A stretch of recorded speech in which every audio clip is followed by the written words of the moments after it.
আমাদের বহরমপুর পাসপোর্ট অফিসের সামনে থেকে আমাদের অফিসটা এয়ার মোটরস। আমাদের ইউটিউব চ্যানেল হচ্ছে এয়ার মোটরস। আমার নিজের ব্যক্তিগত গ্রাম থেকে এই ভাইয়েরা গাড়ি নিতে এসছে, তো গাড়িটা ডেলিভারি দিচ্ছি আমরা আর কি আমাদের ভাইদেরকে। এনাদের বাড়ি হচ্ছে লালবাগ থানা খুনিয়াপুকুর গ্রাম, আমার বাড়ি হচ্ছে খুনিয়াপুকুর। হ্যাঁ, তো যাই হোক, এদের সঙ্গে কথা বলবো।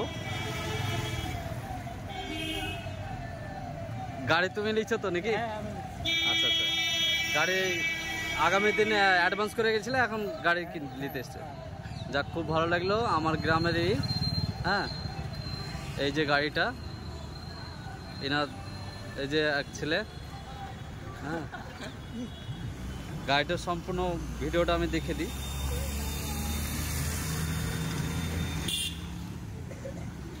এরকম ভিডিও আমরা অনেকেই ছেড়ি, আপনারা দেখবেন, দেখলে বুঝতে পারবেন। আর ভিডিও ভালো লাগলে অবশ্যই লাইক, কমেন্ট, শেয়ার এবং নোটিফিকেশন করবেন।